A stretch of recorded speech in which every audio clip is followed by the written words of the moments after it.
look at your hands, what do you think of? Our hands are the primary physical organs for manipulating the environment around us. We use them for building and working, writing and typing. With our hands we hold firm or let go. We can caress or slap, and even communicate with others. The fingertips contain some of the densest areas of nerve endings in the human body. With them we feel the softness of silk, or the heat of the steering wheel on a scorching day. Our hands are indispensably useful tools. They may be soft or rough from labor, but likely you know them well. We even have a saying, I know it as well as I know the back of my own hand. But when you look at your hands, what do you think of? When the Lord looks at His hands, He sees us, His people. He spoke through the prophet Isaiah saying, See, I have engraved you on the palms of my hands. Considering that in His hand is the life of every creature and the breath of all mankind, and in His hand are the depths of the earth and the mountain peaks, that would mean we occupy a special place. The Bible tells us the Lord has measured the waters in the hollow of His hand, and with the breadth of His hand marked off the heavens. He Himself declares, My own hand laid the foundations of the earth, and my right hand spread out the heavens. Yet even though the heavens declare the glory of God, the skies proclaim the work of His hands. It is us, His people, of whom the prophet Isaiah says, You will be a crown of splendor in the Lord's hand. Of all things the Lord holds in His hands, of all the splendor of creation, the power and might, the vast size and complexity, the beauty and majesty of it, it is us, His people, that He considers a crown of splendor. When He looks at His hands, He sees you and I.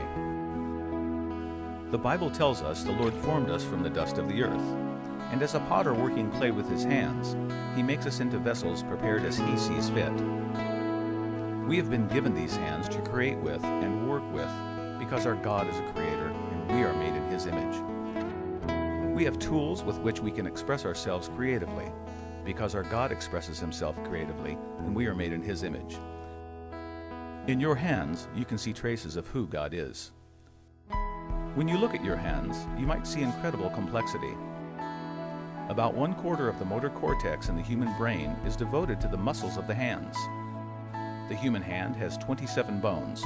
The 8 bones of the wrist are arranged in 2 rows of 4. The palm has 5 bones, 1 for each digit, and 14 digital bones, 3 for each finger and 2 for the thumb. The wrist, or carpal bones, fit into a shallow socket formed by the bones of the forearm. The human hand also has 29 major joints, at least 123 named ligaments, 34 muscles which move the fingers and thumb, 17 in the palm of the hand and 18 in the forearm, 48 named nerves, 3 major nerves, 24 named sensory branches, 21 named muscular branches, and 30 named arteries, and nearly as many smaller named branches. When you look at your hands, you can see unparalleled versatility. The hand consists of a broad palm attached to the forearm by a joint called the wrist. At the end of the palm and off to one side are 5 digits, the thumb and 4 fingers. The human thumb is articulated so that it can be brought opposite to the fingers and thus be used for grasping small objects. The fingers themselves can be folded over the palm for the ability of holding objects. The big difference between the hands of humans and those of the other primates is that the thumbs of other primates cannot be opposed to the fingers. Even more specific, it's the ability of the small and ring fingers to rotate across the palm to meet the thumb. This is referred to as ulnar opposition and adds unparalleled grip, grasp, and torque capability to the human hand. The skin on the palm side of the hand and fingers is unique for several reasons. First, there is no hair, and there is usually neither color nor the ability to tan. The skin on the palm side of the hand is anchored down to the bones beneath through an intermediate layer of fascia. This arrangement keeps the skin of the palm from sliding around like a rubber glove when we use our hands to grip and twist. When you look at your hands, you can see incredible strength. The movements of the human hand are accomplished by 2 sets of muscles and tendons, the flexors, for bending the fingers and thumb, and the extensors, for straightening out the digits. The flexor muscles are located on the underside of the forearm and are attached by tendons to the phalanges of the fingers. The extensor muscles are on the back of the forearm and are similarly connected. The human thumb has two separate flexor muscles that move the thumb in opposition and make grasping possible. The articulation of the human hand is more complex and delicate than that of comparable organs in any other animals. Because of this articulation, only humans are able to use and manipulate a wide variety of tools and implements.